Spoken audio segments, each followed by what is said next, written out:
Ya şeydi, yer yani görebilmirik o da. Ay güdüm düşüyor. Birazcık görürüz. Sonradan çok güzel. Lamasar'da her şey şikayet edir ve ben sincikram. Hala gelmiyor. Çok şey var.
boyu. Balaca boylu olmaq məncə çox mənfidir. Balaca boy olduğuna bir dəfə daha şeydən kimiyədən yəni. Söylədim. 10 santim olsam görürdüm Turanı. Eynən. Mən görürdüm daha doğrusu. Mən bir də bilet alsam, bu mən ilk konsertim oldu. Kesin kanka. Bir də şeydir, mən növbəti dəfəyə konsertlərə bilet alsam, mütləq oturan yerlərdə alardım hər halda. Üstə almazdım ya. Çünki ayaq üstü çox şeydir. Yəni çox yorulursan. İki saat ayaq üstə gözləyirsən. Festdəki insanlar əzir səni. Və qarşımızda bir dənə couple dayanmışdı. Bir dənə yox daha doğrusu dördlüydü də. Çox sinir bozdular. Hə, bir də nəysə mənim bu couple'lar çox heç bir dans etmədi. Siz əylənməyə gəlmədinizmi oraya? Hə, dans etmədilər. Bu birazcık şeydi. Ancaq qızlar dans edirdi, yəni biraz. Oğlanlar ancaq qızların qucaqlayıb dayanmışdılar.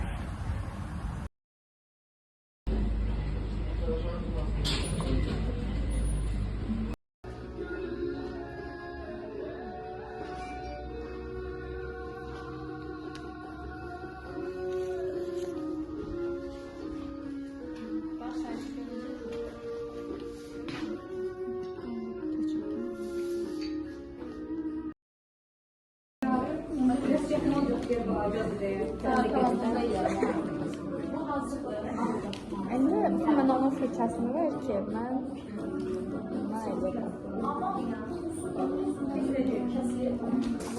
İstersen bir tane de böyle düz çekeyim. Ben videolar birleştirende düz formatında yaxşı görünüyor.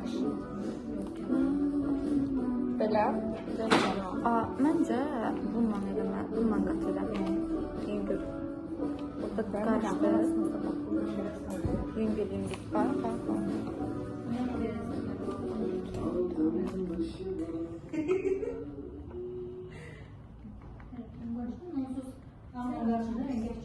Gümüş ağlı.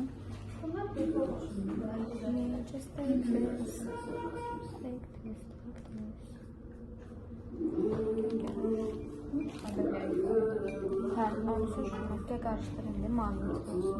Tam qurmuyor. O biraz daha qalındır.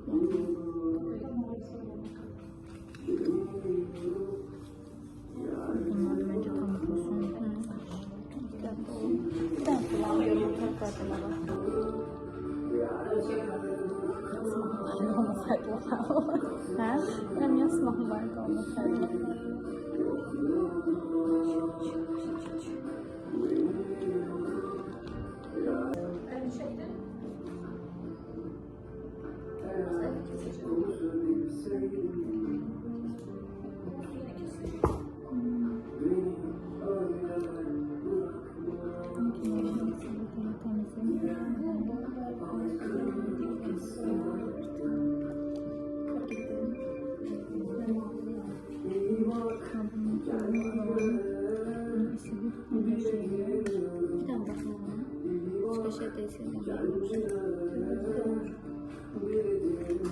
Hiçbir kaşık değil. Çikolata da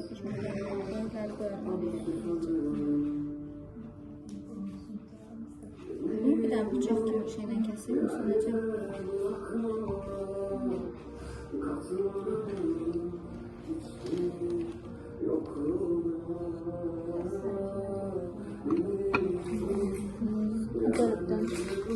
Yine düzelebilirsiniz ondan. Ne kadar istiyorsunuz? Çünkü hazır bunu koymamışım. Farklı renk isteyenler olur. Ha, kim hangi renk istiyor? Ama olsun. Oradaki kimi renk güzel diye. Şamlarım hazırdır. Bunlar da fidan şamlar.